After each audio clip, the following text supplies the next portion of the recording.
Hi, my name is Nandika. I'm a PhD student at IISc Bangalore.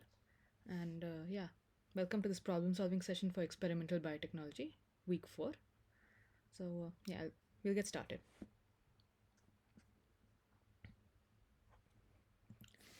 So, in this week, we'll be discussing content related to chromatography, which is basically a technique that we use to separate mixtures. So, consider that we have a mixture of many molecules. Okay. So let us consider we have the red circle, the green circle, the blue triangle, and this yellow star. You can see that although all of these molecules are mixed together, they all have different properties. So, these two might have the same shape, but they have a different color. These have a different size, and so on. And similarly, when we have mixtures of biomolecules, they also have different components with different properties. And we can exploit these different properties to separate them through the process of chromatography. So, chromatography requires two immiscible phases for separation. And usually, in the kind of chromatography we'll do in a lab, we will have one stationary phase and one mobile phase. And any sample or any mixture that we want to deliver will be in the mobile phase. And how the separation of these components occurs is because these components interact differently with the phases based on their properties. That means that some components will be more attracted to this, maybe the stationary phase, or some components will be more attracted to the mobile phase. And so that causes the components to separate on the basis of their property. And this is numerically called the partition coefficient. The partition coefficient is given by the formula, which is the concentration of any component in phase A upon its concentration in phase B. So basically, because all our components have different partition coefficients between the stationary and mobile phases, we will be able to separate them. So this is what an absorption chromatography might look like. So here, this yellow thing is a stationary phase, okay, where we are flowing some liquid, which is the mobile phase. So the liquid is moving through the stationary phase, and within that liquid we have some mixture, which is our sample.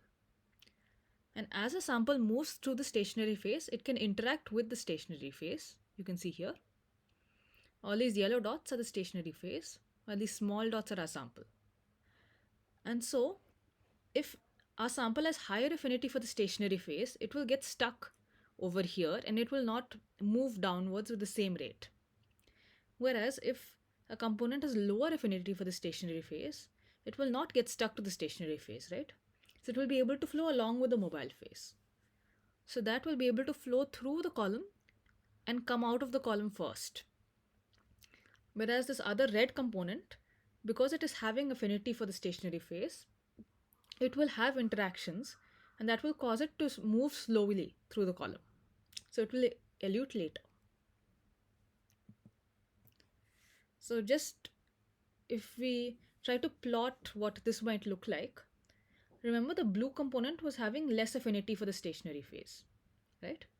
So it is going to come out first, which means it's going to spend less time in the stationary phase and more time in the mobile phase. Similarly, our red component was interacting with our stationary phase, and so it has come out later, okay? Which is basically what we're seeing in this trace. This diagram that you can see is called a chromatogram, and this is generally what the output of any chromatography experiment will look like. So just to recap, the things we need for column chromatography are a stationary phase, which is generally kept in a column, right? So that it can allow the liquid phase to go through it. Then we need some mobile phase. We need some way to inject our sample or deliver a sample on the top of the column. And we need a detector to see when our sample is coming out of the column. And if you want to collect anything that is coming out of the column, you will need something like a fraction collector. Okay. this is what a typical chromatogram might look like. This looks very complicated, but these are all terms that you will generally see if you look at a chromatogram. So this is some peak A. One sec. So this is peak A. This is peak B. The width of the peak at the base is WA. Well, another thing that we can measure is the width of the peak at half the height. So this is the full height of the peak. If I go to half the height and measure this distance, this is called width at half height. Okay. This is the height of the peak. This is half the height of the peak, obviously. Now we injected our sample here. Okay. But our this WA, this A peak has only come over here after this much time. So this time between the injection and this our peak eluting is called the retention time. Okay, and the retention time is characteristic of the component. So this retention time is characteristic of component A, and B has come later, so it has a longer retention time, and this is characteristic of the component B. Again, remember the retention time will be related to how much either A or B is interacting with the stationary phase. So it is related to the partition coefficient. Okay. In chromatography, there is another concept called resolution, which is, are we able to properly separate A and B through this technique? So here obviously you can see that peak A and peak B are very different.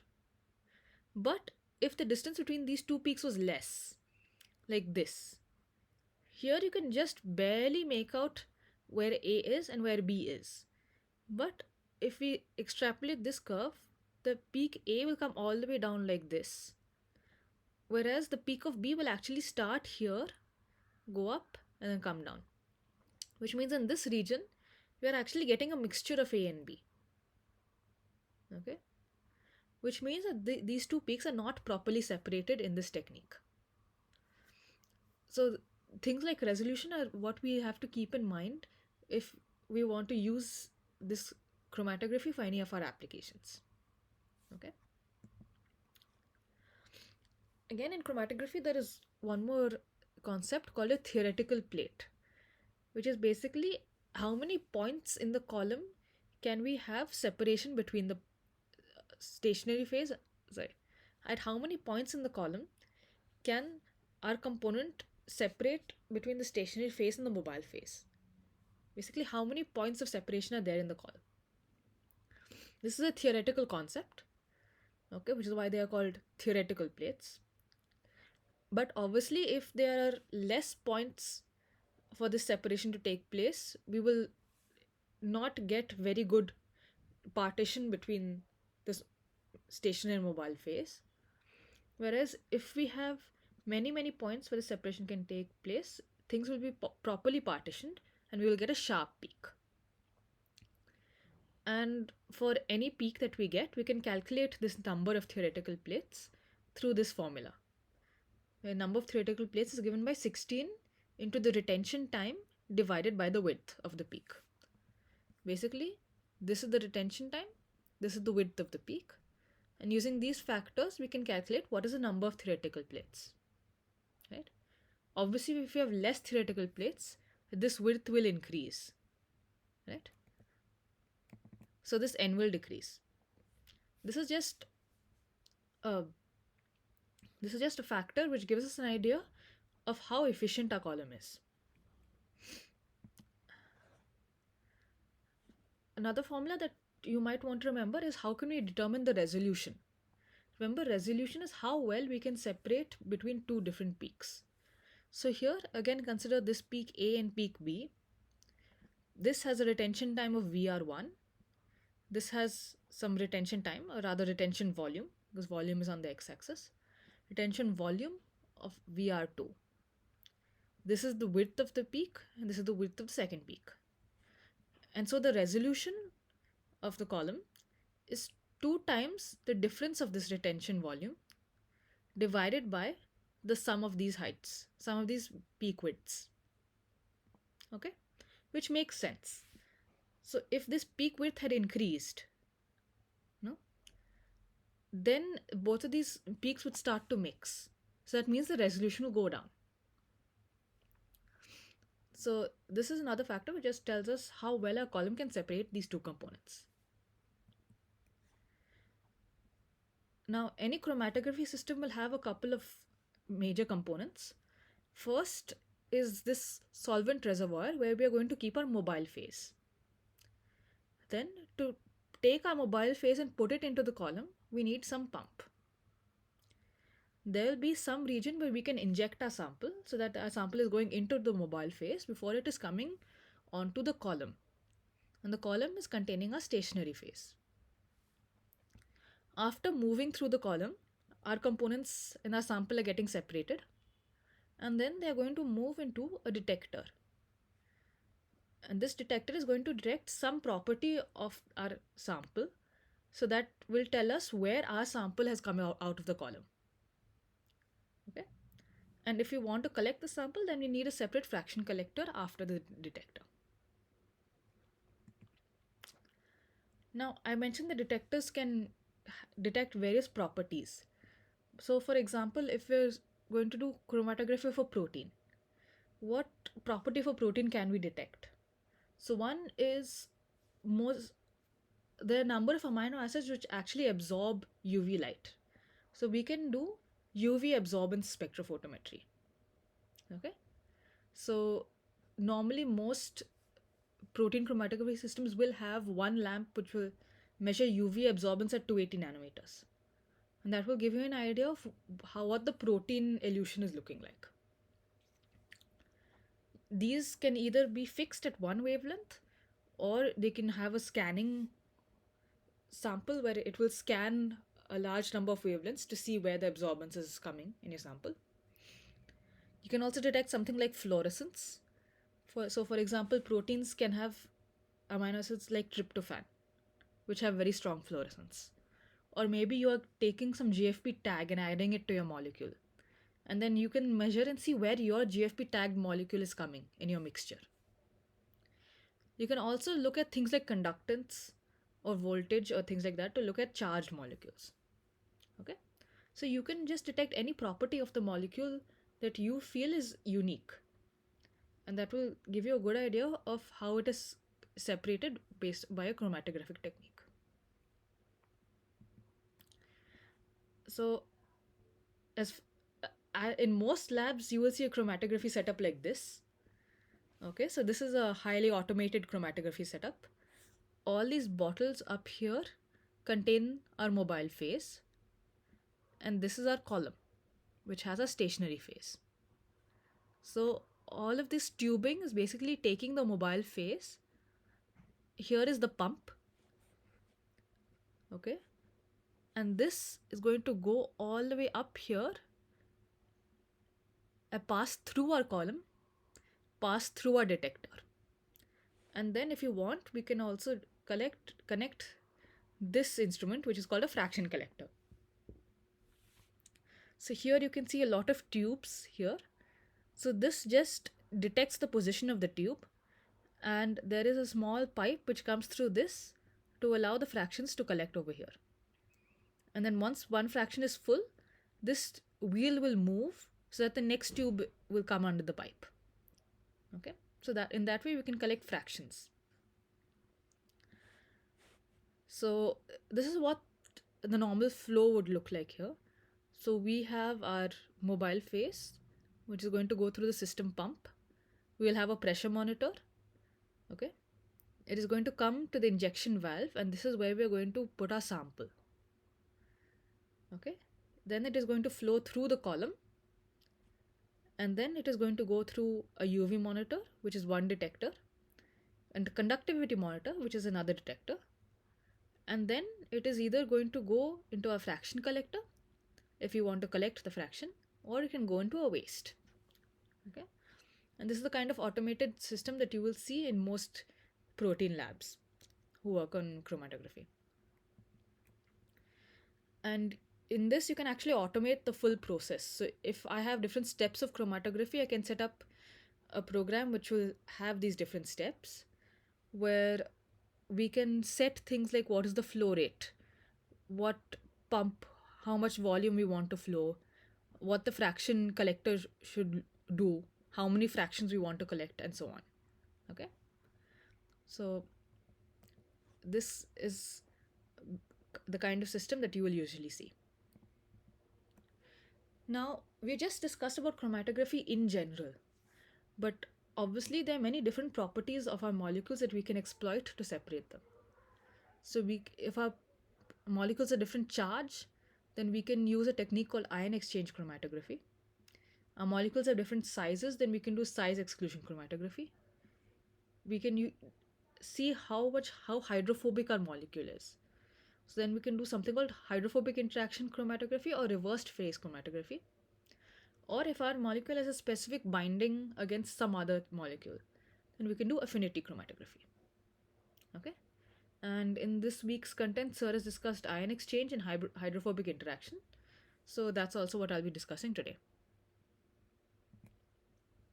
So just quickly, we'll go through some questions. So here it's asking, which of these is true regarding the stationary phase? Stationary phase flows over the mobile phase to separate proteins. This is obviously false because the mobile phase is the one that is moving, while the stationary phase is trapped in the column. Then, the protein sample is placed on the stationary phase and the mobile phase flows over it.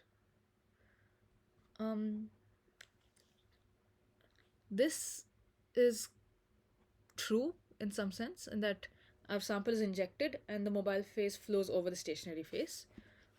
So this is true. The stationary phase interacts with the mobile phase as they both move through the column. So here the stationary phase is not moving through the column, and ideally it should not be interacting with the mobile phase either. Okay, because you don't want the properties of these to change through the chromatography process. So this is false. Proteins with the strongest affinity to the stationary phase are eluted first. This is also false, because if the protein has a strong affinity for the stationary phase, it will take more time to move through the column, so it will be eluted last. So of these, only B is actually true. Then it's asking, which technique can directly allow separation and purification of a target protein? Right? So obviously, since we're talking about a chromatography unit, the answer to this is chromatography. But I'll just explain why these other answers are not correct. So dialysis is not going to allow us to directly purify a protein. Dialysis is just going to basically concentrate our protein within the mixture. But we are not targeting our protein in any real way in dialysis. Salting out again can salt out many different proteins. We can get a mixture of proteins together when we salt the proteins out of a solution. And homogenization is just a technique to allow tissues to be immersed in buffer. So this is not going to separate anything. So the only technique which is actually allowing for separation is chromatography. Okay. So we'll get started with some techniques we discussed this week, one of which is ion exchange chromatography. Okay. So ion exchange chromatography is exploiting the fact that at different pH, our proteins can have different charge. Okay. So as we change the pH, okay, this is increasing pH. Initially, our protein is mostly positively charged, and as pH increases, it actually loses its positive charge and gains negative charge. And there is some pH at which the net charge on the protein is 0, which is called the pi. Okay, this is called the pi of the protein. And each protein has its own pi or isoelectric point, and it is given by, and what this titration curve looks like is due to the amino acid composition of the protein. Okay, so just thinking about this phenomenon in terms of an amino acid, this is what the amino acid will look like at pH 7. Okay, This is glutamate, where you can see that I have a negative charge here on the carboxylic acid group. I have a positive charge here on the amide group, and I have on this side chain, this glutamate side chain, where I have another negative charge. So at pH 7, this has a net charge of -1, right? So that might be something like this. Okay, it probably has a titration curve like this, where the pi is before 7, and at pH 7, it has an overall charge of -1. Similarly, different amino acids have different overall charges at pH 7, and that is what contributes to this titration curve. The fact that there are different ionizable groups which ionize at different pH. Okay? So, for example, this will be COOH. Okay? It has a pKa of, let's say, 3, which means if pH is less than 3, then this will exist as COOH. And once the pH rises above 3, this will become COO minus. Similarly, this will be COOH. This has some pKa of, let's say, 3.5. So below 3.5, this will be COH. Above 3.5, this will be COO minus. Now this you can see is already charged, right? This has a pKa, let's imagine, of 8. But if we go above pH 8, so at pH 7 this is still positively charged.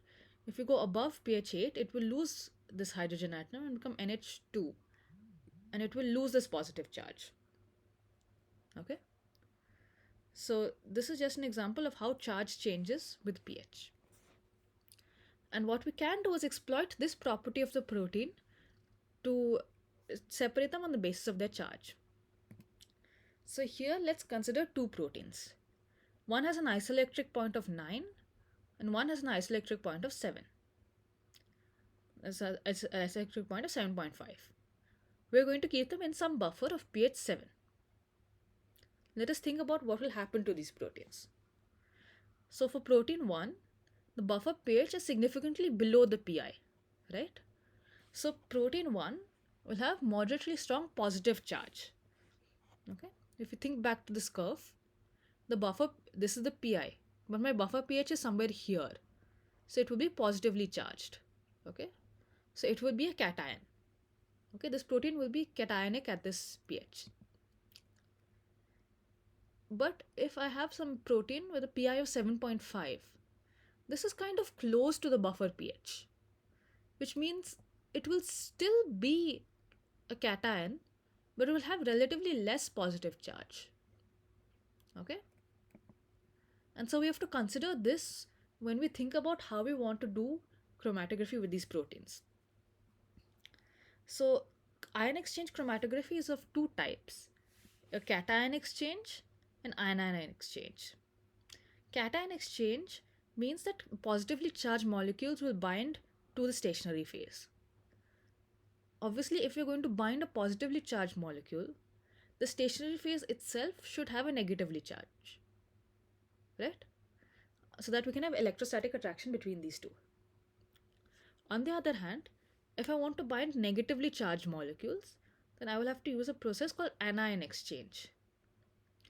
And obviously, in an anion exchange, if I want to bind negatively charged molecules, then my stationary phase should be positively charged. Right? Now, if I want, what buffer conditions should I use for this? Say I have my protein, it has pi of 7.5, and I want to run it in a cation exchange column. Then I should make sure that my protein should have a positive charge. How can I make sure it's positively charged? The pH should be below the pi of my compound of interest, right? Remember, this is 0. This is positive charge, this is negative charge. This is pH, right? So if this is my pi, If my pH is less than my pi, my protein will be positively charged. So I can use a cation exchange column at this pH. But if I instead use some pH which is above the pi, right? At this point, my protein is negatively charged. So I can instead use an anion exchanger. So this is how we can select what buffer condition to use for which kind of chromatography. So what are the steps in anion exchange chromatography? So first, we have to equilibrate our stationary phase. So this is our matrix on which we have some charged groups. Okay, this is the stationary phase. When we pass our buffer on it, essentially what we want to do is remove any previous buffer that was there in the column so that only our buffer of interest is there. Okay, and what is going to happen is our buffer will have some ions and oppositely charged ions will build up on the surface of the matrix.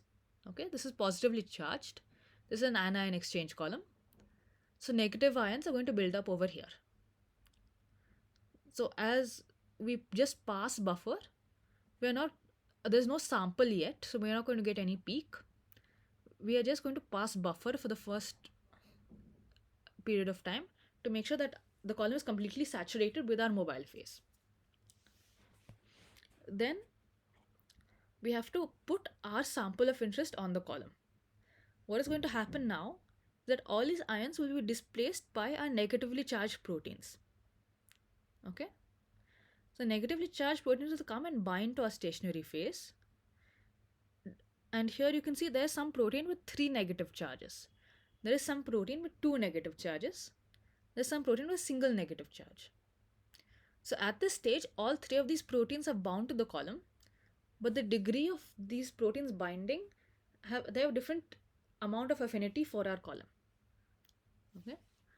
Whereas if I have some positively charged protein or some protein which is not having any charge, it will not interact with my stationary phase and it will just pass through the column. So that is this peak over here. This is all the proteins that are positively charged, which are not binding to the column at all.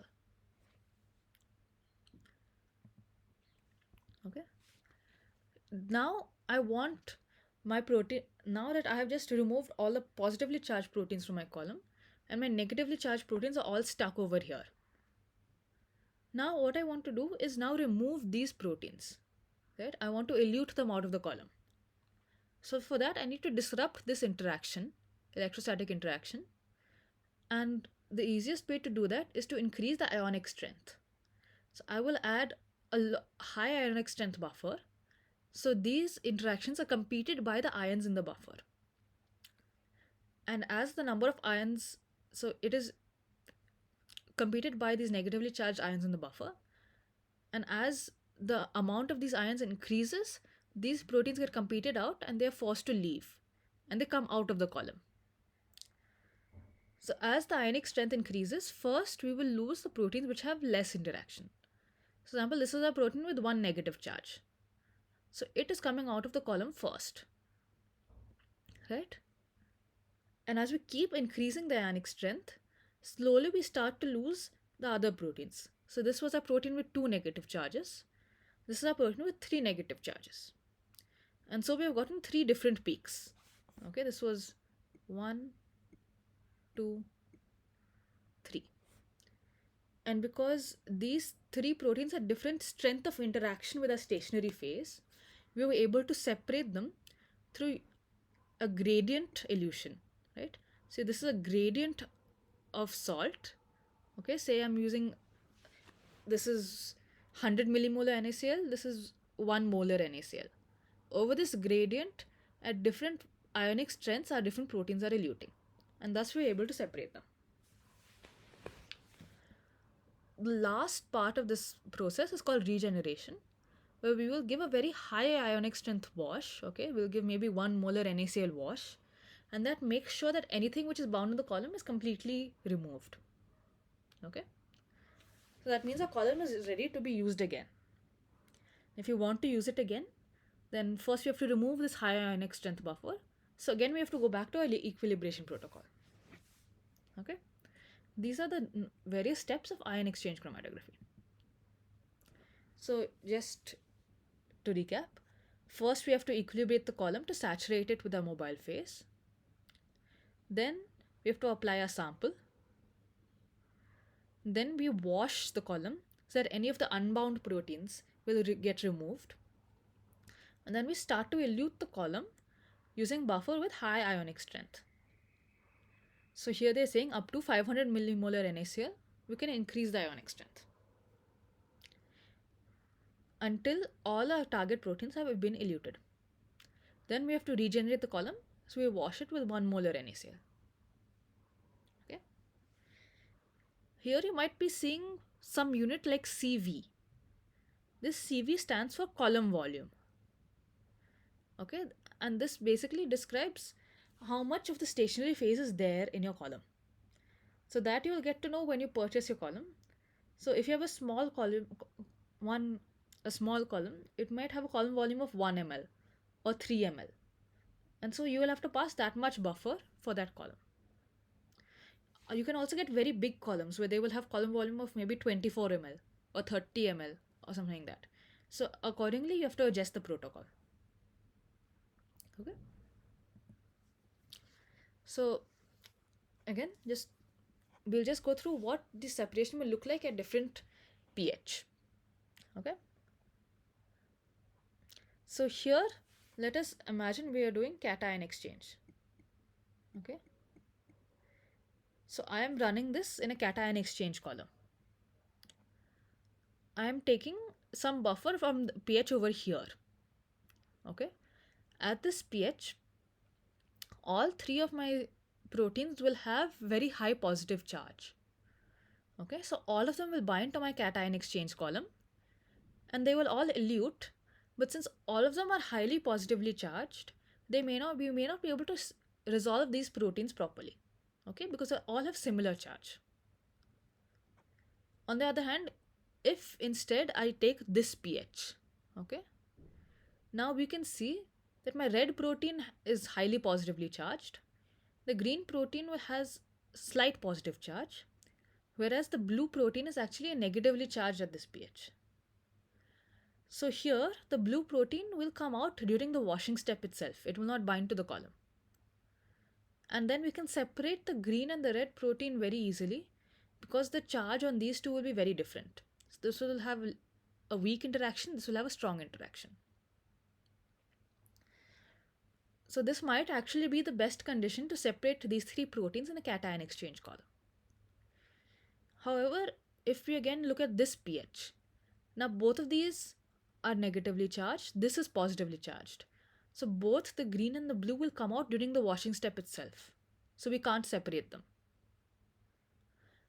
And again, if we move to this pH, which is all of these proteins are anionic, and all of them will come out in the washing step, and we will not be able to do any separation. Okay. Similarly, if we want to do anion exchange with these proteins, okay, here at this pH, all the proteins are positively charged, so none of them will bind to an anion exchange column, right? So there is no point of running this mixture in an anion exchange column at this pH. Similarly here, blue is negatively charged, but green and red are positively charged. So these two will come out in the wash, and only this will be bound to our column.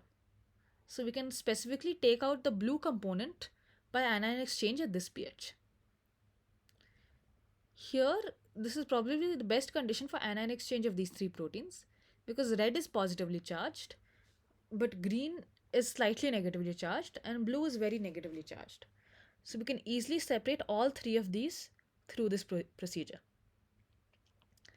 And again, at this last pH point, all three of them will have a similar amount of negative charge.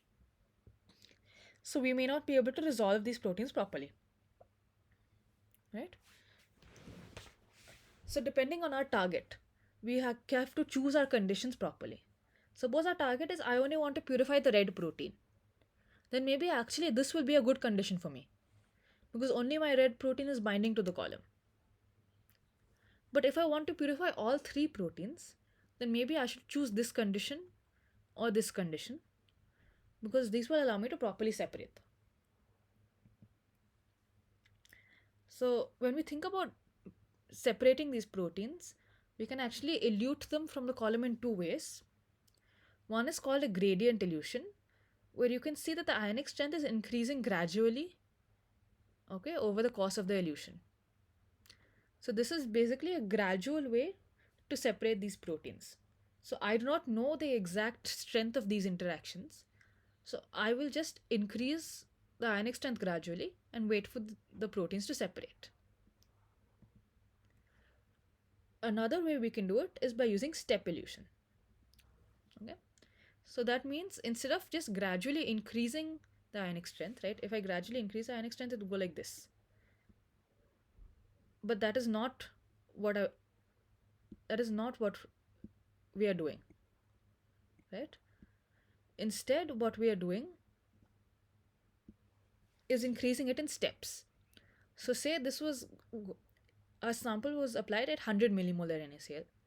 Suddenly I will go up to 300 millimolar NaCl, because I know between 100 and 300 nothing is going to elute.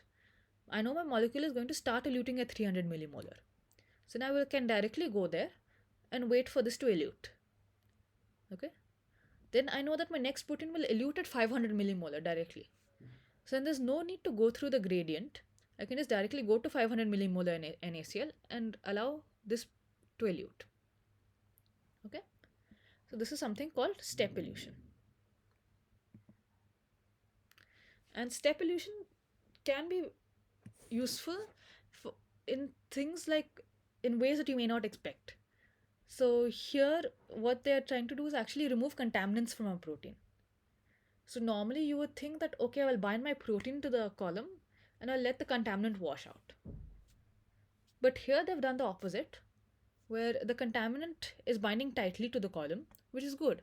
So our target molecule is coming out before this, and only when we increase the ionic strength to a very high amount is the contamination coming out.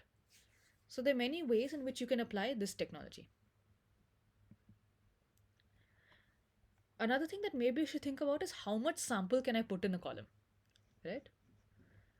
I can have some maybe 1 ml column, but that does not mean I can add 100 mg of protein in it and I can expect it to separate the protein properly. Right? Even the column will have some capacity. So it will only have some fixed number of groups where my protein can bind. So there is something called the binding capacity of the column, okay, which is mentioned when we purchase the column. And if we increase the amount of protein that we load, we may not get good resolution in the peaks. So here, this is 1 mg of protein loaded. This is 10 mg. And you can see obviously the resolution is better here.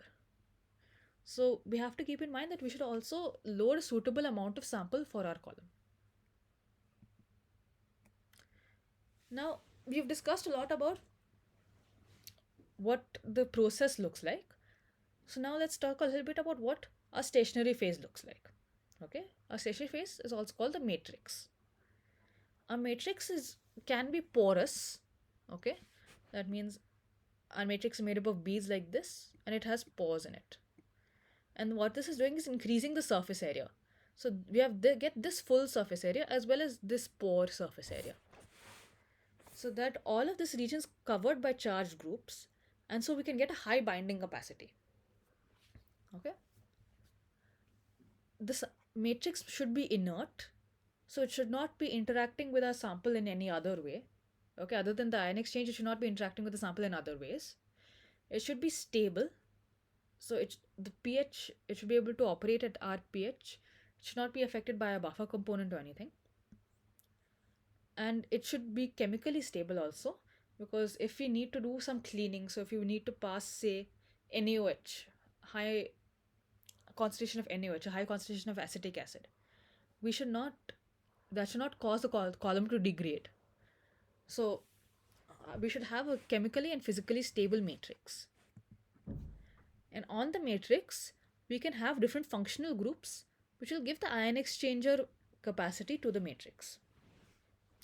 So here we have examples of cation exchangers and anion exchanges. So obviously cation exchanges should have negatively charged functional groups so that positively charged molecules can bind to them. Okay? So these are again classified into two types: weak exchangers and strong exchangers. And this is basically weak and strong is just referring to the pH range over which we can use them. So a strong exchanger can be used over a large pH range, while a weak exchanger can be used in a small pH range. These are weak cation exchangers, which means they're weakly acidic. And these are strong cation exchangers, which means they're strongly acidic. Similarly, you can have weak anion exchangers and strong anion exchangers. And these can be added to a number of matrices. Okay, so these are just what is making up the bead. So I'll have some bead of say agarose or cross-link agarose, which is called cephalose, and on the agarose bead they will put functional groups. So what matrix or what support we should use can also dictate what our final this chromatogram will look like. Basically, if the size of our beads is smaller, then we get better resolution. And if the size of the beads is larger, we will get worse resolution. Okay? So I think you can see quite clearly the difference between this chromatogram and this chromatogram. So depending on your application, you have to keep in mind that this can also affect the resolution of your chromatogram. But the common matrices that you will see are usually cephalose, which is cross-linked agarose, with a number of these groups. So you might hear quite often DEAE cephalose or SP cephalose or Q cephalose. So these are common columns that you might use for ion exchange. So this is just a chart of what these look like. So Q stands for quaternary ammonium, which is strong anion exchanger. DEAE is diethylaminoethyl, which is a weak anion exchanger. Similarly, sulfopropyl or SP is a strong cation exchanger, and carboxymethyl is a weak anion exchanger. Okay, these are just the common functional groups that are usually seen. And again, we're talking about strong and weak exchangers. So this is what a strong exchanger looks like. Okay, so it can be used over a very large pH range. Okay, so it can be used in this pH range basically. Right, so for any of these you can use it. So this is Q cephalose. Okay, remember Q stands for quaternary ammonium, which is an anion exchanger. This is the cation exchange equivalent, and this can be used over a very large pH range. Right? So that means that optimization of separation is easy since the characteristics of the medium do not change with pH. Right? It is very unlikely you're going to do any separation which is above pH 10 or below pH 3. Right? So you can use your any protocol within this region. Okay? And sample binding capacity is maintained at high or low pH since there is no loss of charge from the ion exchanger. On the other hand, this is what a weak ion exchanger might look like. So this is DEAE cephalose, and this is CM cephalose, and this is basically the working range. This is the working range in which you can use these exchangers. So obviously, when would you want to use this? Like, why would you even want to use this when I can use a strong exchanger? So they can offer different selectivity compared to strong ion exchangers. But because they change over different pH ranges, that means that the ion exchange capacity varies with pH, right? So you have to keep in mind that if I'm using DEA cephalose, then I should use some buffer which is within this range only, right? I should not be using a buffer with pH 7 with this column. So how should I select a suitable ion exchange medium for my protein? So I know the pI of my protein is somewhere here. Okay, that's a pI of let's say 5.2. So if I go 1.5 down, That means at pH 4, it will be attached to cation exchange. I can do cation exchange in this range. Okay. And if I go 1.5 up, okay, so let's say from here, from this range, I can do anion exchange quite properly. But now the question is, in which condition is my protein stable?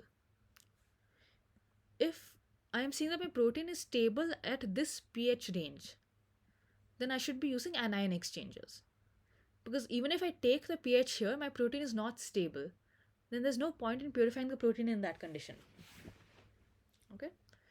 So, judging by the stability of the protein, we have to choose whether to do cation exchange or anion exchange. Okay? So, if we have some unknown protein with some unknown charge property, so I have some protein, I don't know anything about it. Where should I start? So, we should maybe start with strong ion exchanges.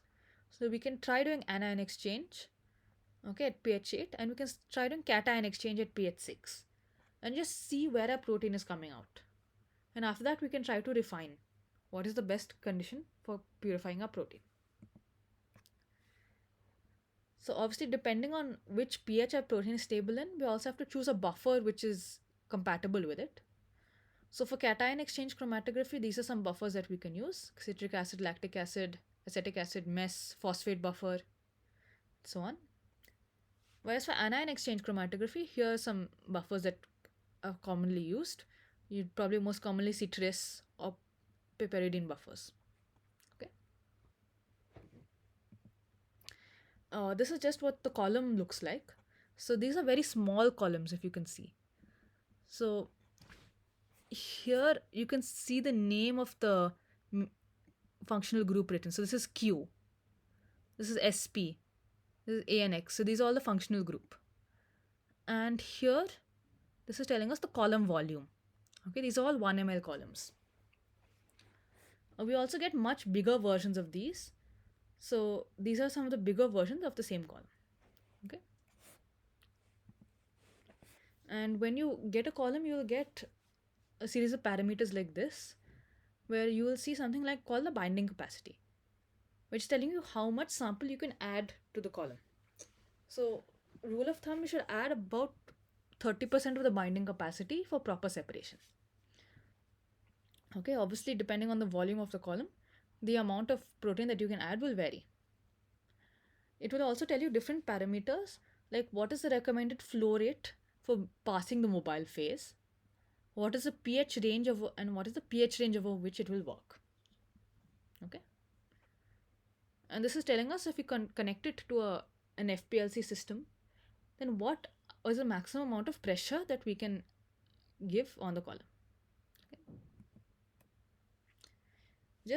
And this is just some troubleshooting that we can do. Now, ideally, what should happen is I am increasing my gradient like this, and ideally my protein will elute somewhere here. But maybe that's not happening. So then how can we troubleshoot that? Say here, sample is eluting even before the salt gradient has begun. Okay? That means that it is not bound to my column at all. So for that, what we should do is first reduce the ionic strength, right? Because it's not allowing my protein to bind. Or we should change the pH of the buffer. Okay. Even then, if my protein is not binding, it might mean that there's some contamination in the column, such as a detergent, which is not allowing my protein to bind. Okay. If we don't equilibrate the column properly, right? Equilibration is meant to remove any previous sample in the column and make it saturated with our mobile phase. But if I'm getting something like this means that equilibration is not taken place properly. So for that, we have to basically increase this equilibration run. Okay. Now, this is the opposite case, where I wanted my peak to come here, but instead it's come over here. So that means it is bound too strongly to my column. And for that, we should basically change the pH of our buffer to reduce the interaction between our column and our analyte. Okay. And we just saw some examples of the small columns that we can use in our lab. But for industrial applications, we get big ion exchange columns like this. Okay, these are all enormous ion exchange columns that we can use for, say, industrial protein purification or water treatment or things like that. Okay. And this is just an example of what an ion exchange experiment might look like. So this is an experiment I had run in my master's, where we had a mixture of diastase and lysozyme. Okay, these two pure proteins would basically mix them, and we're going to run it through a cation exchange column. Okay, so remember, what is cation exchange? It means positively charged proteins will bind. We are running it at pH 7. Okay, diastase has a pi of around 4. So at pH 7, this will be negatively charged. Okay, whereas lysozyme has a pi of almost 11. So this will be positively charged at pH 7. Okay, so what we expect is when we run this mixture, the diastase should come out in the wash, right? And this should be bound to the column, and this should come out in the elution. Okay, and that is precisely what we saw. So this is the equilibration part where you can see obviously there are no bands. When we start washing the column, then diastase is coming out. Okay, this is diastase. And then when we elute the sample, we are getting a band at 14 kilodalton, right? So we started diluting with 500 millimolar NaCl, and you can see that we've begun getting this band, which is corresponding to lysozyme, which means that lysozyme was bound in the column, and it has started eluting as we increased the ionic strength and caused this to come out of the column, right? And we can see that the interaction was not very strong because it's eluted at 500 millimolar itself, and all of the protein has come here. So even though we increased, so here we've increased the ionic strength. This is 500, 750, 1000. So we went up to 1 molar, but the protein is eluted in this part itself. Okay, so this is just an example of what an ion exchange experiment might look like. So now we can solve some examples related to ion exchange. And just before that, I wanted to remind you what are the ionizable amino acids and what are the pKa values. Basically, what are the groups which are contributing to charge of the protein. Okay? So obviously the C terminus and the N terminus. Okay, but also these different amino acids have different charged side groups. So aspartate, glutamate, and histidine will be negatively charged. Okay, so at pH 7, these will be negatively charged. At pH 7, these all will be positively charged. Okay, so aspartate, glutamate, and histidine occasionally will contribute to negative charge of the protein, whereas tyrosine, lysine, and arginine will contribute, rather lysine and arginine will contribute to positive charge on the protein. Okay, so just keep this in mind as we go through the examples. Okay, this is the first problem. Asking, we have some proteins A, B, C, and D. What is the order in which they will elute from a cation exchange column? So first we have to think, what is cation exchange? Cation exchange means positively charged molecules will be bound to the column. So anything which is negatively charged will come out in the wash step itself. So protein C is the highest negative charge, so C should come out first. Then B. Now A and D will remain bound to the cation exchange column. And as we increase our salt concentration, first A will come out because it has weaker interaction, and then D will come out because it has stronger interaction with the matrix. That means the correct order will be C, B, A, D, or option C. Okay.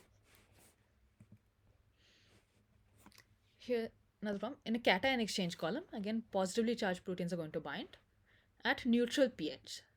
let's say pH7, which peptide will elute last? Basically, they are asking at pH7 which peptide will have maximum number of positive charges. Okay. So now let us go back and remember which amino acids are contributing to the positive charge. Okay.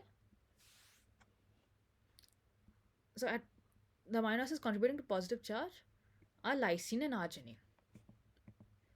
So if we look at this, a peptide that contains mostly lysine and arginine residues will be mostly positively charged. So the option here is D. Okay. This will be mostly aspartate and glutamate will be mostly negatively charged. Okay. Both of these will be mostly neutral. Okay. These will be mostly neutral. Whereas this will carry a positive charge.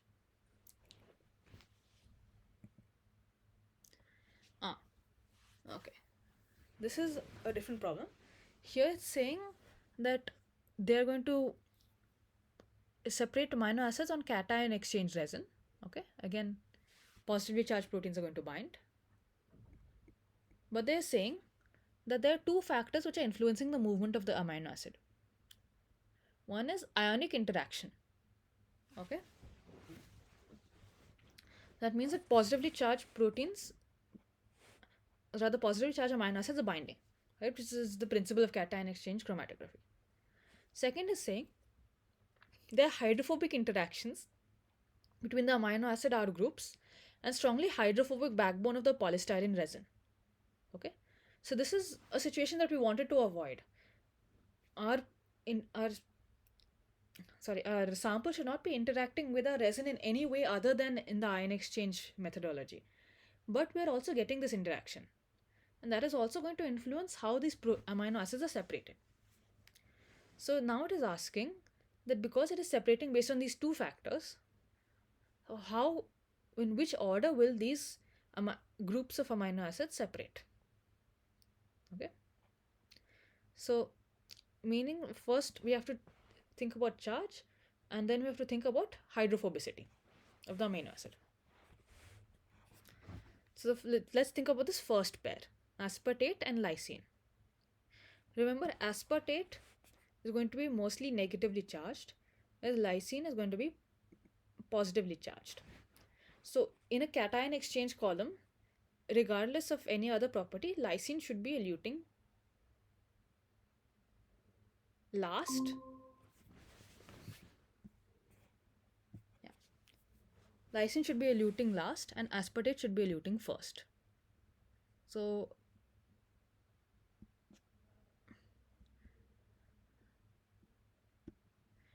here they're asking us, circle the amino acid that is eluted first.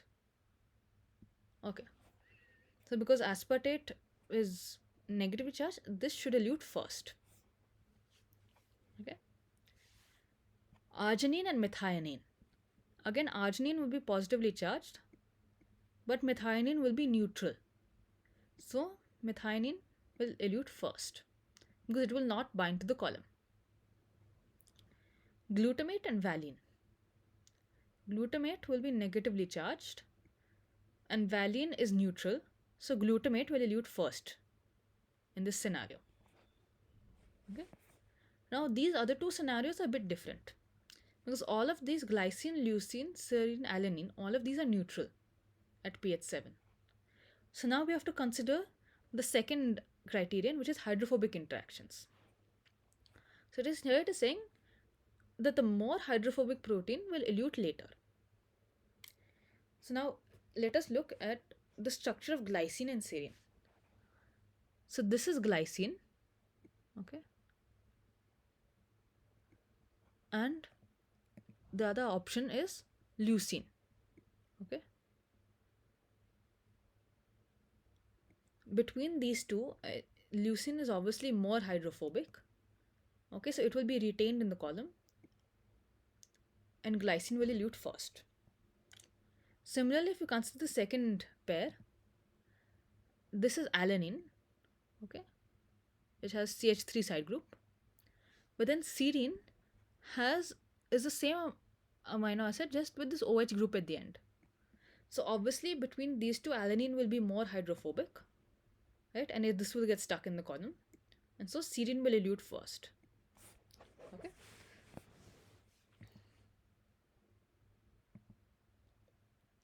Okay. Here's a similar problem. Give the order of elution of the following peptides when using cation exchange chromatography at pH 7.2. So here we have to calculate what might be the charge on these proteins in the first place at pH 7.2. Okay. Now remember what amino acids are contributing to which charge. So negative charge will come from aspartate and glutamate. Okay. Positive charge will come from arginine and lysine. Okay. So using this information, let us try to think of what the charge will be on these peptides at pH 7. So this will be -1, this will be -1. Histidine will also contribute some negative charge. Alanine and glycine will be neutral. Okay.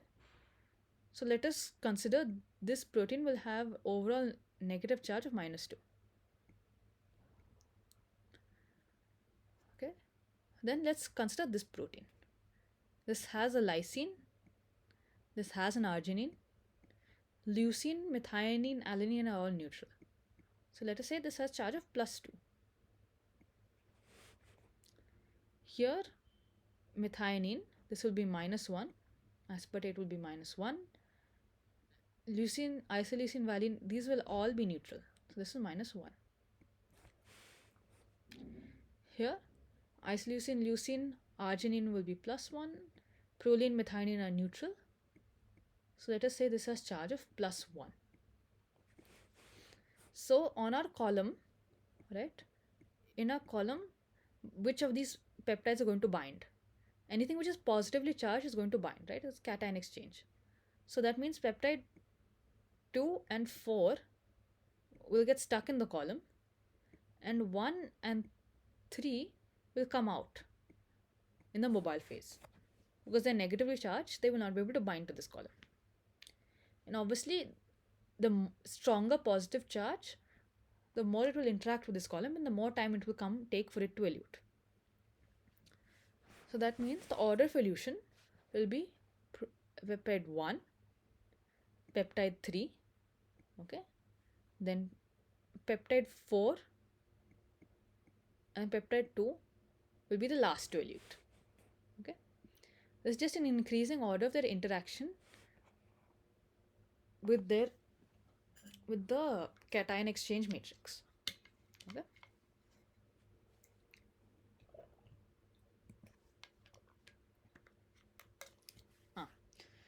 Finally, a question which is about anion exchange.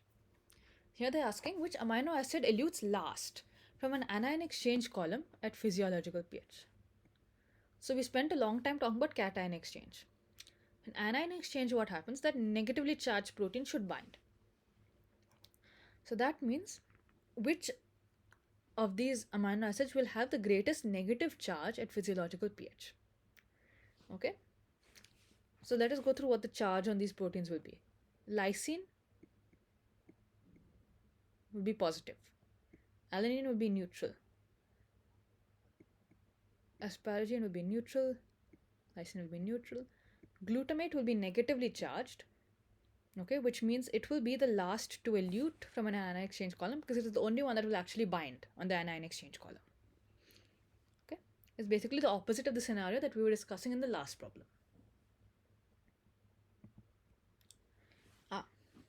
Okay. Here is a similar question, again asking which tripeptide will elute last from an anion exchange column at pH 9.3. Okay, now remember the pH has changed. And they're asking which of these will bind to the most tightly to the anion exchange column, which will have the greatest negative charge, basically.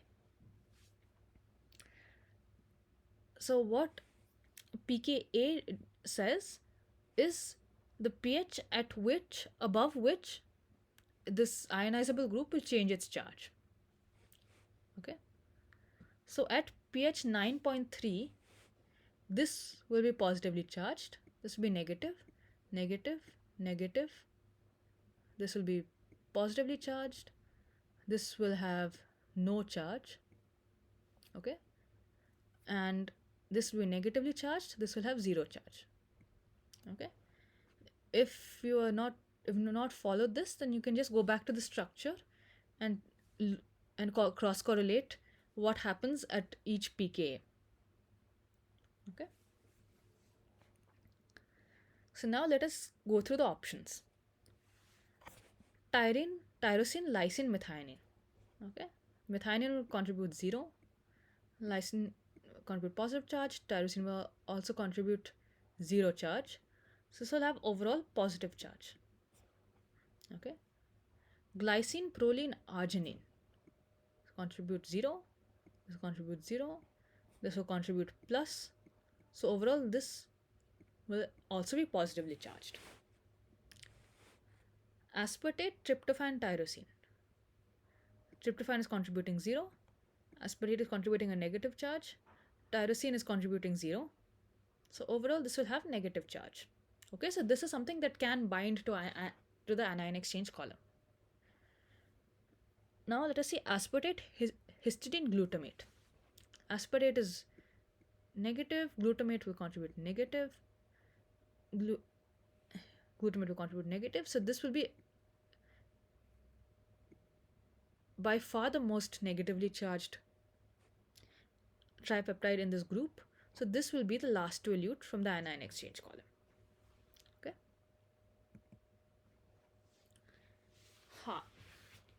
Now they're asking which type of ion exchange chromatography would be the best way to separate these two mixtures, or the mixture of these two amino acids.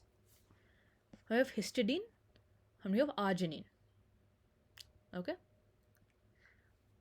And this, they're given us 3 sets of values: pK1, pK2, pKr. This pK1 basically corresponds to the CO minus, pK2 is corresponding to the NH3 plus, right. So this is common for both of these amino acids. This pKr is coming up because of the side chain, okay. So just if we go back here, then you can see here that in histidine this pKr is corresponding to this H, to this NH, okay. So this is positively charged at neutral pH, and and the other arginine here is also contributing to this. This is the pKr, so this is also positively charged. So it's asking how can we separate these two mixtures. So ideally we want to use some condition where both of these will have opposite charges, okay. So here at neutral pH, this will be slightly positively charged, and this will be very strongly positively charged. But at pH 2, okay, this will not be charged. Rather, this side chain group will have 0 charge. This will still be positively charged. So let's say 0 positive, but neither of these will be able to bind to the anion exchange column, right? Because neither of these are carrying negative charge now. So there's no point in doing this. Again, at pH 4, we have the same problem, where this will be neutral, this will be positively charged, right? But neither of them will be able to bind to an anion exchange column. Cation exchange chromatography we can do easily at this, and the question is, will pH 2 or pH 9 be a better choice, okay. At pH 9 both will carry positive charge, so there's no point in doing this.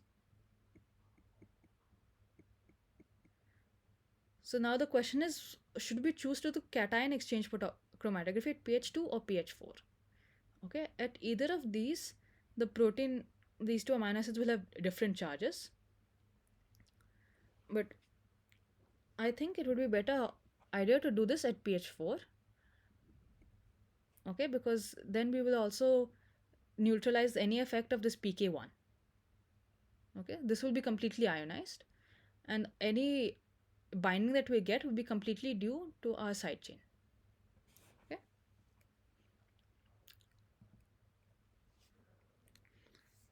Here they're giving the example of two resins, carboxymethyl resin and DAE resin. They're asking which we should use as in a cation exchange column and which we should use in an anion exchange column. Okay. So cation exchange column means that positively charged protein should bind. So the matrix itself should be negative. So here we can see Cm is carrying a negative charge, DEAE is carrying a positive charge. So this means Cm is a cation exchange column, while DEAE is an anion exchange column. Okay. And now they're given us an example of a peptide, GR at pH 7. So let us just put the charges. R will be positive, this will be positive, this will be positive. So this is a strongly cationic protein at pH 7, and so we should use a cationic exchanger. Okay. So the cation exchange column would be best for this problem. Okay. Here we have proteins A, B, C, and D with their properties. They're given molecular weight, the pi, and the charge at different pH. And they're asking which pH is the best for separating these proteins using anion exchange chromatography.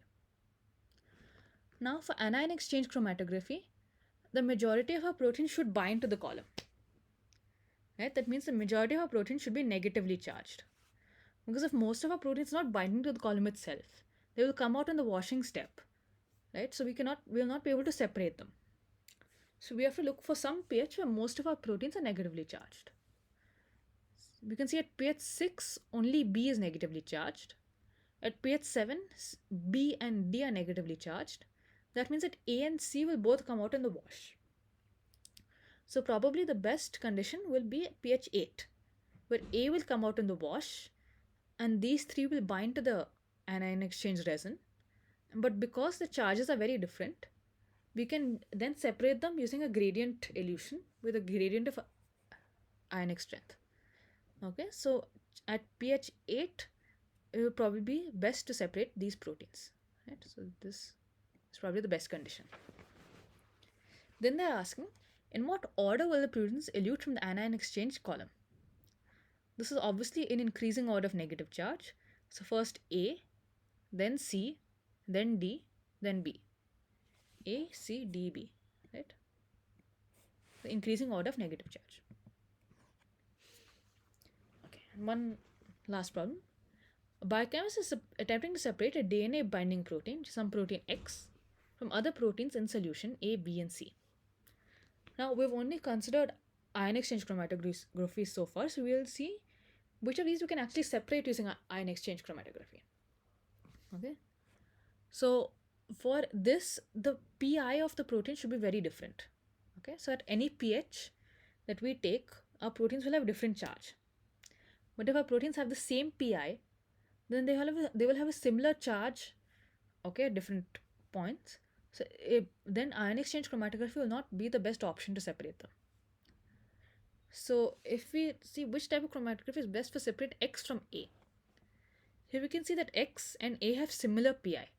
So ion exchange chromatography will not be the correct choice for these proteins. But they actually have very different size. So we can do size exclusion chromatography for these proteins. And size exclusion chromatography we will discuss in the coming weeks of the course. They're asking how to separate X from B. Okay, X and B actually have a very different pi. So ion exchange will be a good choice for these two proteins. Then they're asking how to separate X from C.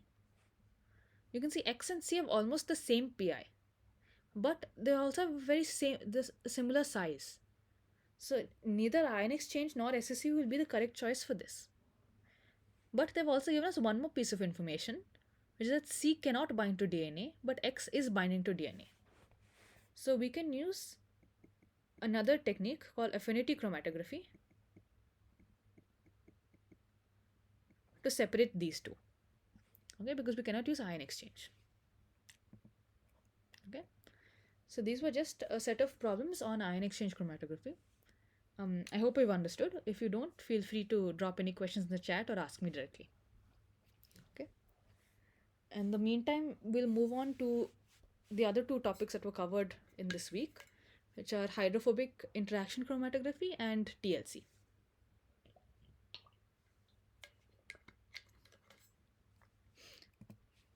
So right now we discussed using the property of the overall charge of the protein to separate it.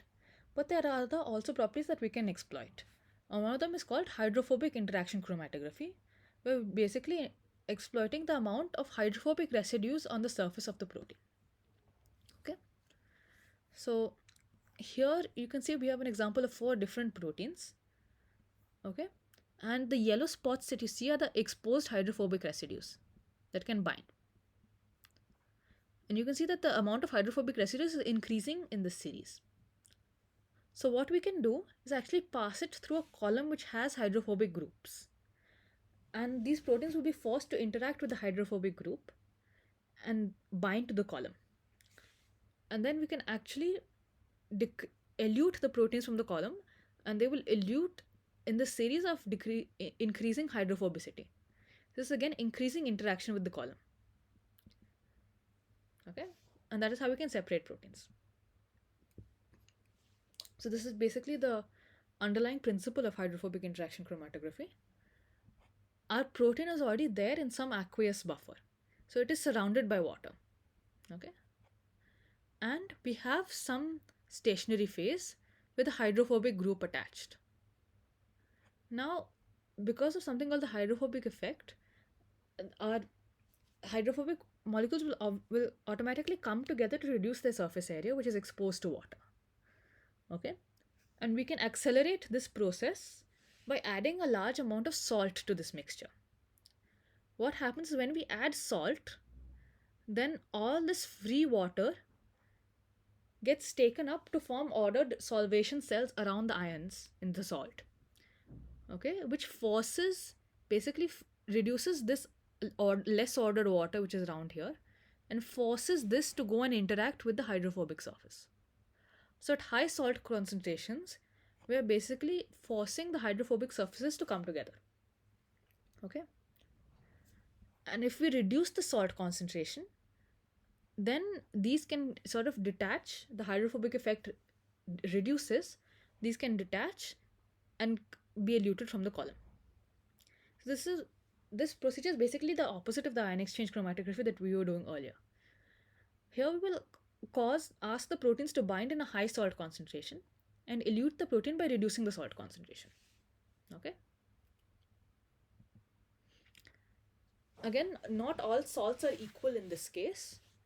So there's something called the Hofmeister series, which tells us how good a salt is at disrupting the ordered water and basically how good it is at increasing the hydrophobic effect. So here we can see that phosphate or sulfate or chloride salts are good at increasing the hydrophobic effect. Okay, so often you will see things like ammonium sulfate, sodium chloride, and so on, which are used in buffers for this technique. Okay, and obviously, because we want hydrophobic molecules to interact with our stationary phase should also have hydrophobic molecules on its surface. So there will be different ligands which are substituted on these HSC media. That will be ligands which look like this: phenyl, butyl, octyl, ether, isoprops. These are all hydrophobic ligands that can bind our protein. Okay, but even in high salt conditions, if the protein is not binding to any ligand, then we have to use a more hydrophobic medium.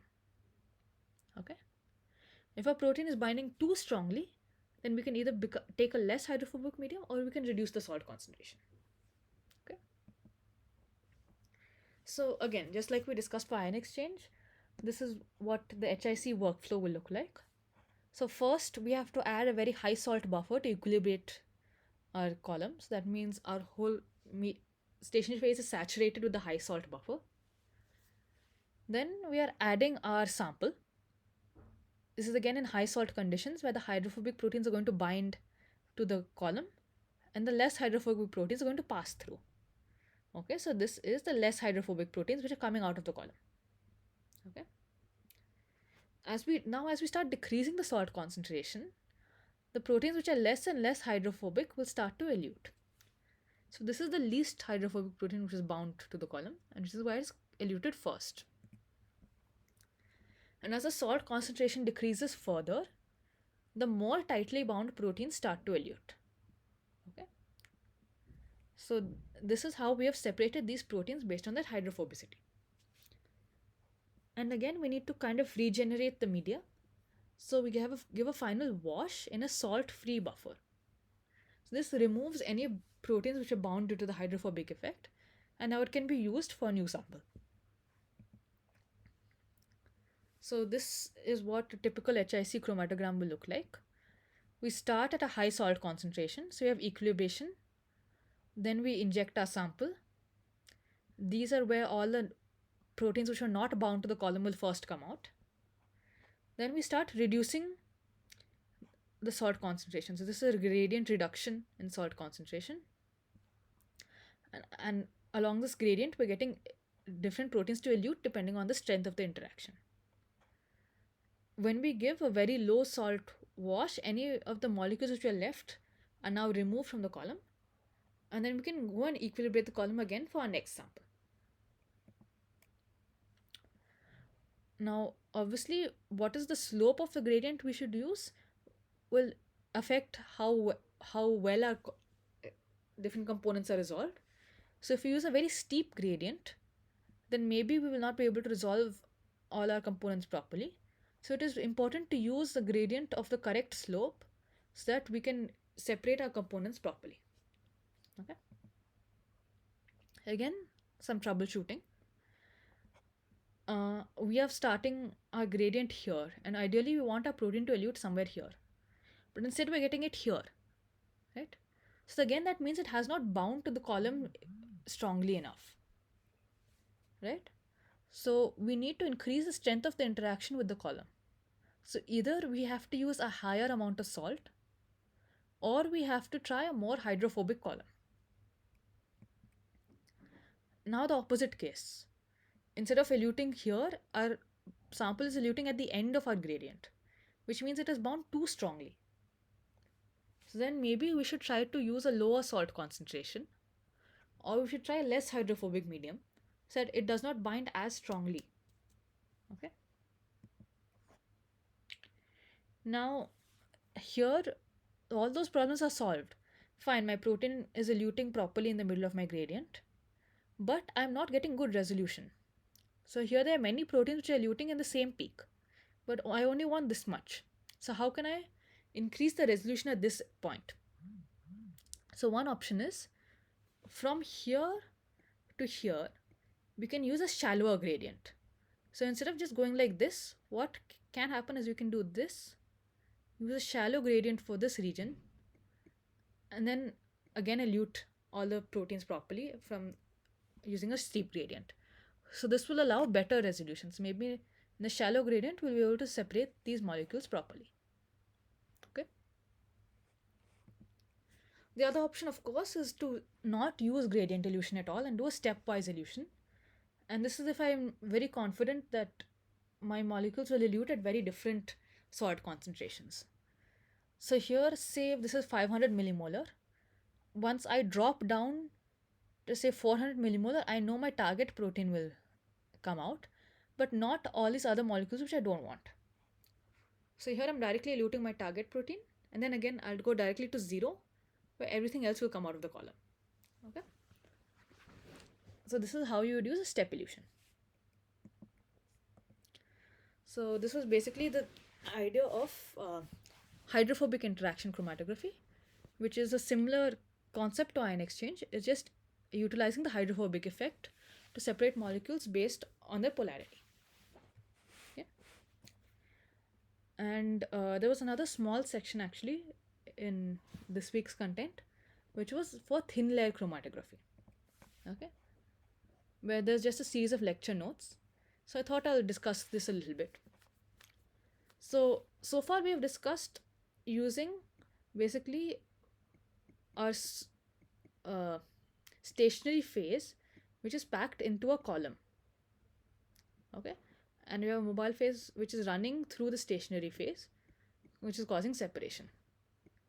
But another way of doing chromatography is by having a very thin layer of the stationary phase, which is basically uh, immobilized in the form of like a strip or something, and then we cause the mobile phase to climb up the stationary phase. Okay, we have the sample here. The mobile phase moves up the stationary phase carrying our sample. Okay, this is another process called thin layer chromatography. Okay, where basically our sample will move up along with the mobile phase. So this is how you can make the support for thin layer chromatography. So this will be silica or alumina, most commonly silica or alumina.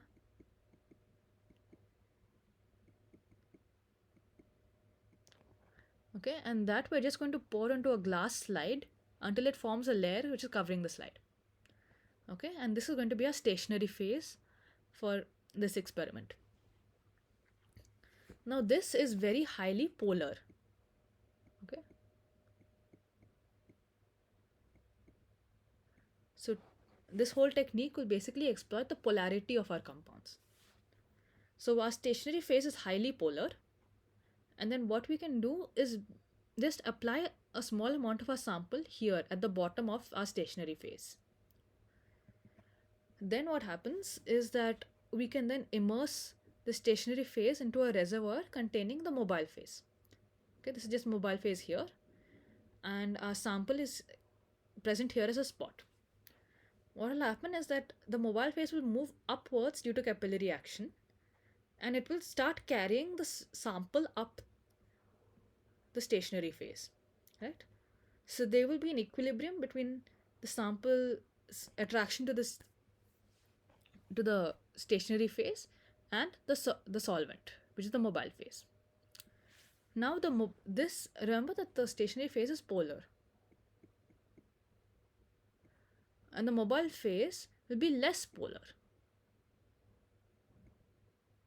Okay, so what is basically going to happen is that any the solute or rather the samples are going to be separated based on its polarity. So if the sample is more polar, it is going to have more affinity for the stationary phase. So it is not going to move very far. But if the sample has less polarity, then the equilibrium will shift towards the mobile phase, right? So it will want to stay in the mobile phase more than the stationary phase. So it will move further up the plate. Okay? So this will basically be decreasing polarity of the sample. Okay, and in this way we can separate different components. And how do we quantify this? Is in something called relative front. So we measure the distance of the solvent front, and then we measure the distance to the center of the spot. Okay, so if the distance of the solvent front is x and the distance to the center of the spot is y, then we get this value called RF, which is the ratio of y upon x, right? Obviously this always has to be less than or equal to 1, because the solvent our sample cannot travel beyond the solvent front, right? Because it's being carried by the solvent. So we will get some RF value which is less than or equal to 1, and this RF value is the characteristic of our sample. The same way that the retention time was characteristic of a sample in column chromatography, same way we get RF value for TLC. Okay? Just some things to watch out for when we do TLC. If you add too much sample, then again we will not get a good spot, so it will be hard for us to measure exactly the center of the spot because we've gotten such a large tail. Okay, but again we should not put too small a spot because then we won't be able to see it. Um, we should not allow the solvent front to go all the way up the plate, because then if we can't measure the solvent front, then we cannot accurately find the RF value, right? So here the solvent front has gone beyond the plate, so I don't know where the solvent front is anymore, so I can't calculate RF value. And the other thing is we should always keep it straight in the solvent, so that all our spots can migrate directly vertically upwards. Otherwise, we cannot properly calculate an RF value.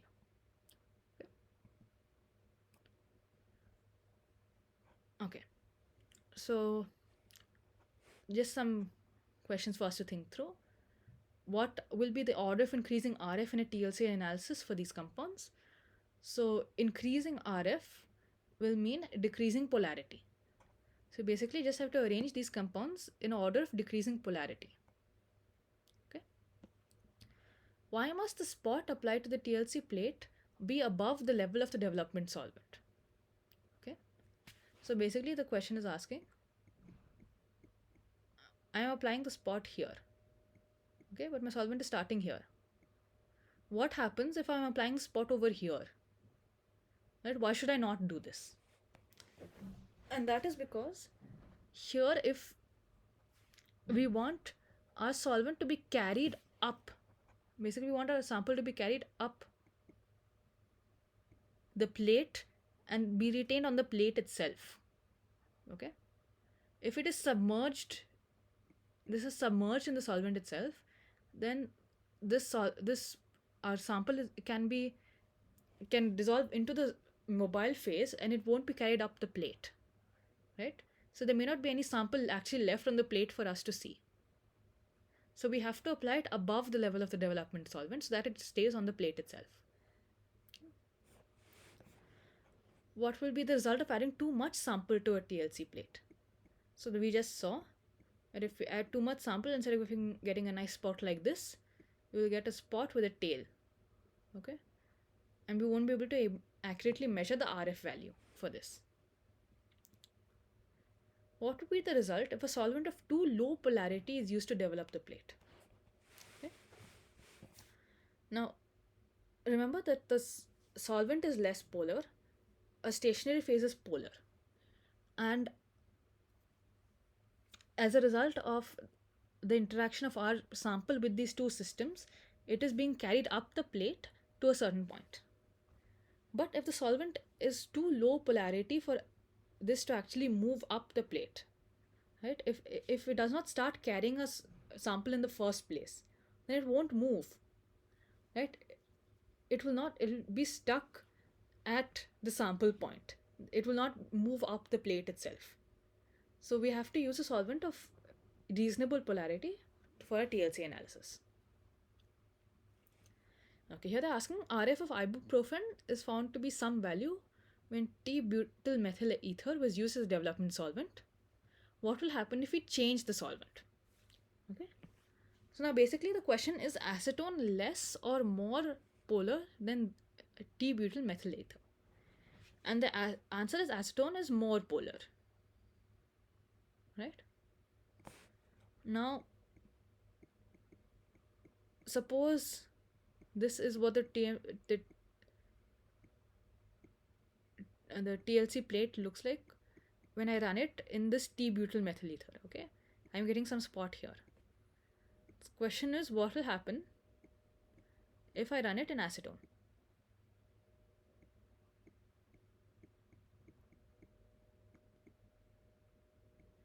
Okay, now since acetone is more polar, right,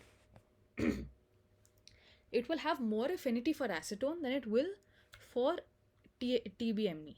Right? It will have more affinity for acetone than it will for this solvent, which means it will be carried further in acetone. Right? So it will, since it has more affinity for acetone, it will move further in the plate, and so the RF value will will increase if we change the solvent to a more polar solvent. Okay, I think that's all I have in the presentation. Ah, so here I have some examples of what an actual TLC plate looks like. Okay, this is again an experiment I did in my master's. So here we've just spotted pure amino acids, okay, and run it in two different solvent systems. Okay, here ethanol is more polar and N-butyl acetic acid is less polar. Okay, so here you can clearly see in the less polar system the spots have traveled a less distance, whereas in the more polar system they've traveled a further distance. Okay, and also depending on the properties of the amino acids, they have, we see a very big distribution in the spots. Okay, so here we can see alanine has traveled quite far because it is alanine will be mostly uncharged at this pH, right? Doing this at alanine does not have any ionizable side group, whereas arginine, which is highly positively charged and extremely polar, will remain here near the starting itself. Same case with histidine, which is also slightly positively charged. It will also get stuck over here. Okay. Whereas all these negatively charged aspartate and so on, as well as the neutral amino acids, will move along the plate. Okay. Now there's actually another concept called 2D TLC. Okay, where actually you can dip your plate into two different samples and cause it to cause basically I have separation in one solvent along this line, and then I have basically taken the plate and separated it on the basis of a different solvent in this line. And so this exploits the differences, the different the affinity of our differential affinity of our sample in these two solvents, and so we can get, basically if you can see, we get a big spread of samples, so we can use this to better separate our samples. Okay. This is a similar experiment done for the other few amino acids. So the previous set we had the first few amino acids, this is the rest of the amino acids, where again you can see big difference in the mobility depending on the charge of the amino acid. Okay, again you see lysine is highly positively charged, so it is not moved, right? So lysine is stuck here while the other amino acids have moved a fair distance in this system. Again, in the less polar system, we see that all the spots have traveled to a lesser distance with similar effects. So the profile is similar, it's just that the distance they've traveled is less. Okay. So this is basically what an example of what you can do with TLC. Right? Yeah.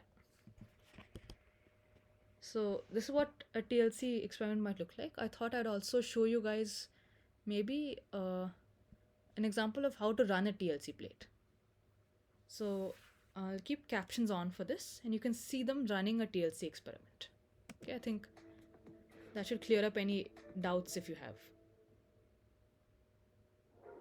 Okay, so we're looking at effect mobile phase composition and sample separation. Lab, you will use TLC to compare how well pure hexane and a mixture of 60% hexane and 40% ethyl acetate can separate phenol, benzoic acid, so these and are butylphenyl ether. three, By measuring the basically distance they have compound three different traveled compounds in they want to each solvent. separate, and they're going to use two different solvent Before systems. starting the lab, put on a lab coat, safety glasses, and nitrile gloves. Change your gloves if you get solvent on them.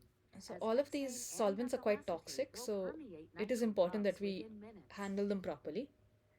Hexane and ethyl acetate are both volatile, toxic, and flammable, so always work with them in a fume hood. Now obtain a paper towel and lay it on the bench top. So here they're going to, this Carefully is pick what a up a commercial TLC plate using TLC plate tweezers looks at the like. very end of the Okay. plate. So I Don't lose described how to old make your own TLC TLC plates plate, by but you the can also edges commercially or at the get very top TLC with plates, which is tweezers basically to a thin avoid layer of damaging silica. or contaminating the silica gel. Okay, but the silica layer on Don't top put is chips or very scratches in the delicate. silica gel and get Okay, a so you new have to make plate sure you if don't touch it using your necessary. fingers. It's You should fine if always there use is a little tweezers, chipping at and you should only not one touch it in the end, middle since of the that can plate be the because that top. can cause it to chip Now and come place out. the plate on the paper towel in your fume hood and lay a metric ruler next to it. Use a So graphite first pencil we to have to gently mark make a where we are small going mark to on the put the silica sample. gel about 1 centimeter So from the usually top we of the plate. keep about 1 Write centimeter 100 on gap the plate for our above the sample mark. loading line. Next, gently mark the plate 1 centimeter above the bottom on both sides. Carefully trace a straight line between the bottom marks to make the starting line. Yeah, so here they marked the Then starting add line, 3 evenly spaced and they are small marking marks to the starting 3 different line, with the spaces outer for them marks to at add least 0.5 the centimeters sample. from the sides of the plate. So there are 3 It's samples, important for the so silica they've gel to be kept undamaged 3 here. spots. So if you scratch it with the pencil, prepare a new plate. Now trace the outline of the TLC plate in your lab notebook and precisely copy the marks on the plate. Label the 3 marks as So phenol, this is just a record benzoic of which acid, sample and they're going to butyl put in phenyl which ether. spot. You may also want to label the marks on the plate itself. Your plate should now look like this. Prepare a second TLC plate labeled 6040 in the same way. Now bring the labeled plates to the common bench and locate the 1 milligram per milliliter solutions of phenol, So these are the 3 benzoic samples that I've acid, prepared. and butyl They're phenyl phenol, ether in benzoic ethanol. acid, and butyl phenyl ether. Dip a clean capillary into one And of the the 3 easiest way to solutions. load these is Briefly using a and capillary. lightly dab the Okay, so that capillary squarely so against the you intersection dip the capillary between into the starting sample. line and the mark Okay, for it that picks up a compound. small amount of your You compound, should spot twice for and then you each can just compound. tap it on the spot, which releases the Use compound. the same capillary to spot the same solution on your second TLC plate. Okay, you can also use a micropipette, The but spots the should be capillary no is more than 2 millimeters probably in the easiest way to diameter, load. like this one. Then discard the capillary and close the vial. Spot the other 2 solutions on the plates in the same way using clean capillaries. Be careful not to cross-contaminate the solutions. If a spot is very light or very small, wait for it to dry and then spot the same solution on top of the dry spot. If the spot is still wet, capillary action could make it too wide and dilute. Once you have made 3 spots on each plate, discard the capillaries and bring the plates back to your hood. Keep the plates lying flat while they So dry. after we've finished applying the sample, we have to Now, wait for the label a sample to 50 dry. milliliter jar, And in that 100% time, we can hexane, prepare the the mobile lid of the phase. jar, its cap, and a 10 milliliter So here graduated they're going to use 2 cylinder different for the mobile solvent phases. hood. One Measure which 2 to is 3 milliliters of completely pure hexane, so this will in your be graduated 100% cylinder hexane. and pour it into the jar to fill it to a depth of 0.6 to 0.7 centimeters. Cap So the bottle and here jar they're going to and just put a return to small your amount fume of the hood. solvent in Label a second 50 the jar. milliliter jar, 60% hexane, 40% ethyl acetate. Yeah, this is the second solvent, Bring which is it 60% and a clean graduated hexane and cylinder 40% to the ethyl solvent acetate. hood. So basically, Measure these 2 are to 2 3 different milliliters of the solvents or 2 60-40 different mobile mixture into phases the with jar different and polarities. return to your fume hood. Stand the plates next to the jars to compare the relative position of the solvent. They're just and the making spots. sure that The solvent level the should be solvent below level is the below spots for each the plate. sample application line. Then obtain 3 pieces of filter paper. Put a filter paper upright against the wall in each jar, and then cap the jars tightly. Initial each plate above the mark. But they just so kept you a can filter paper to identify them support the later. TLC plate. It's not there for any other Confirm reason. that the filter papers in the jars have become saturated with solvent and that the spots on the plates are completely dry.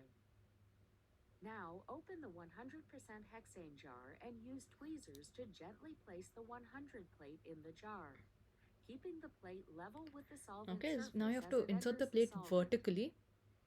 Close the jar tightly, being careful not to jostle the plate. Leave the jar still as the solvent travels And up now the you can plate. see here Development the with solvent is pure going up the hexane plate. usually takes about 7 to 10 minutes. So capillary Keep action an is eye forcing on the solvent to plate move make up the sure plate. that the solvent doesn't reach the top. When the pure hexane solvent front is about 1 centimeter from the top of the plate, Retrieve it using tweezers. So once it is Lay it on run the paper to most towel of with the the length of the silica plate, you gel can take it facing out. up and quickly mark the solvent front with a line and pencil And across before the the plate. solvent dries, it is Leave the important plate that we lying mark flat as the where the solvent solvent front is. evaporates. Okay, otherwise the Place the other solvent will plate in dry the up and then we won't 60-40 know where the solvent eluent in front the is same anymore. way. Wait until the solvent front of the 60-40 plate is about 1 centimeter from the top, and then retrieve it and quickly mark the solvent front in the same way. Once the 100% So now both our hexane plate plates is have run and completely they're dry. dry, pick it up with tweezers and bring it and a pencil to the UV lamp on the common bench. So now we Place have the to plate under detect the the lamp and spots illuminate it somehow, with right? So we have to UV make use light. of some property of the The spot to plate will detect glow it. green because of a fluorescent marker in the silica gel layer. The dark spots are the compounds. So here actually Carefully this outline every silica, the spot in plate pencil, itself has some even if they fluorescent haven't marker moved very far. which is fluorescing Then under the turn green off the light. lamp So and that bring your allows us plate to to the see where the iodine sample has development reached. hood. Open the iodine chamber. Use tweezers to gently place the plate upright in the iodine chamber, and then cover the chamber again. Wait 3 to 4 minutes for the iodine vapor to stain the spots. Then retrieve the plate with tweezers, close the chamber, But to and actually outline the visualize the brown and spot, yellow spots on the plate. These we spots will fade, so we are going mark to them use something quickly. like called iodine vapor, which is going to stain Visualize the the dry spots. 60-40 plate under UV light and then with iodine vapor in the same way. To avoid side reactions, always check plates under UV light before exposing them to iodine. Now, precisely copy the spots and the solvent fronts onto the corresponding drawings of the plates in your lab notebook. So now that we For know each the plate, position of measure the and spots, what record we the can do is height measure of the the RF solvent for each of the front spots. relative to the starting line. And you can see in both of these conditions, we've Lastly, actually measure gotten the quite distance different between patterns the of the center of spots. each spot and its starting line and record it in your lab notebook. You can now move on to the next part of the lab.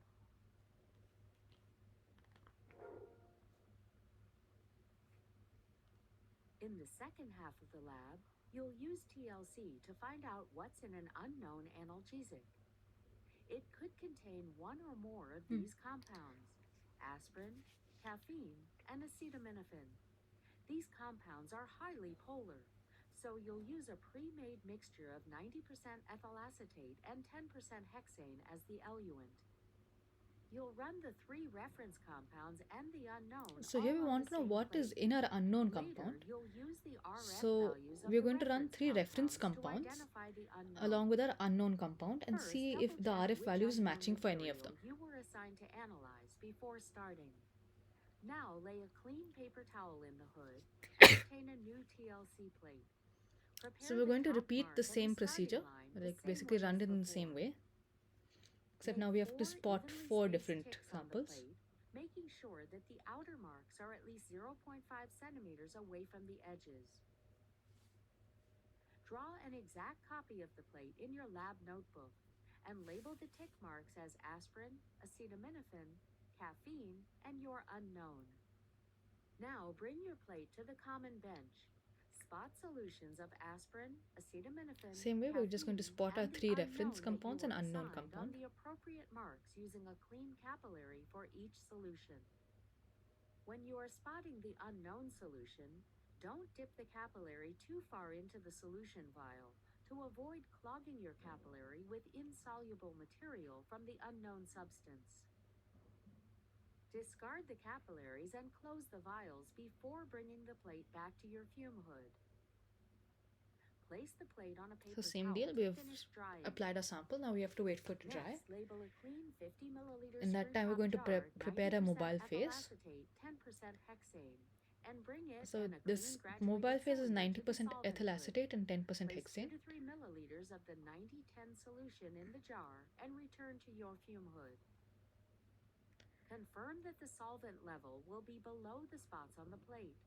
Then place a clean filter paper upright in the jar and close it tightly. Once the TLC plate is dry and the filter paper is saturated, carefully place the plate in the solvent. It's essential to hold the plate level when you do this. Again, we're putting it perfectly If the straight, solvent front is diagonal, because if you have a the diagonal solvent solvent distance front, then traveled will be we cannot different for accurately each measure spot, RF value. making it impossible to visually compare the unknown to the reference spots. Wait for the solvent front to reach 1 centimeter from the top of the plate, then retrieve the plate, mark its solvent front, and let it dry while lying flat. Once the plate is dry, visualize it with UV light and in the iodine chamber, and outline the spots in pencil. Your unknown material could be a mixture of compounds, so look carefully for spots in line with all three reference spots. So here, the Then first three are precisely reference copy the compounds, and spots the onto last one the was an drawing unknown of the sample. plate in your lab notebook. And you can see that the Measure a unknown group 4 sample actually behind has the two solvent spots, front and the which means spots it's a relative mixture. to the starting line. And those two spots are corresponding to our When you are reference samples finished, 2 and 3. retrieve the solvent-saturated filter papers from the jars Right, so and we were let them able to dry in the confirm hood. what was Pour there leftover in our solvents into mixture the standard through organic TLC. waste. Wash your glassware following your lab's usual methods, and put away your lab equipment. Throw out used TLC plates in the lab trash or with glass waste, depending on the backing material. Lastly, once the filters are dry, throw them out along with any remaining trash.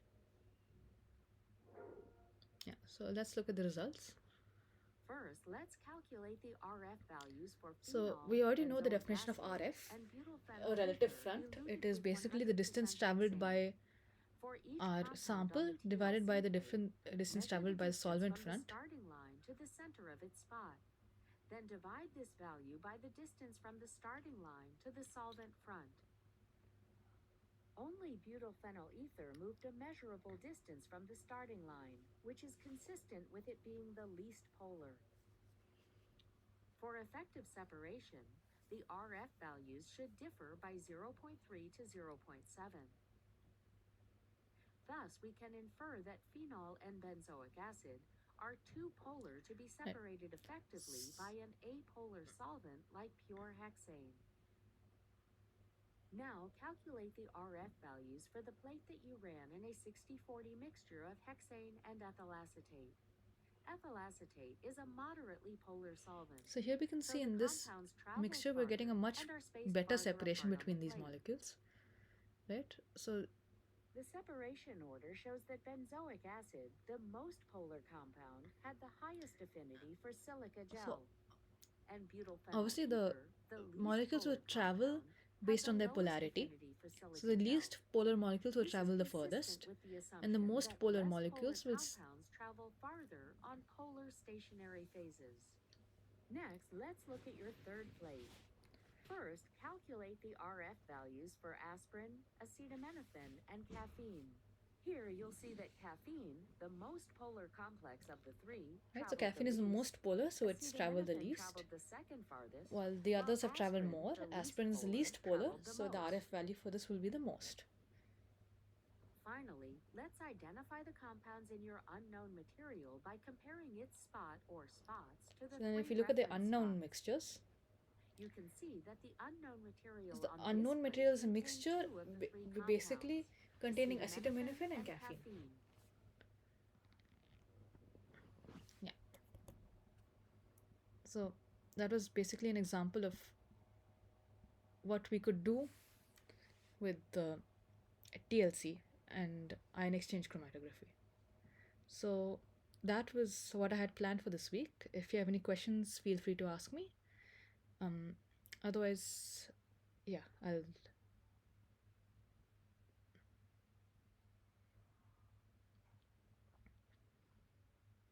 If not, then thank you very much for joining. Again, as always, this session will be recorded and will be available on YouTube. And I'll wish you then a good night. And thanks for joining.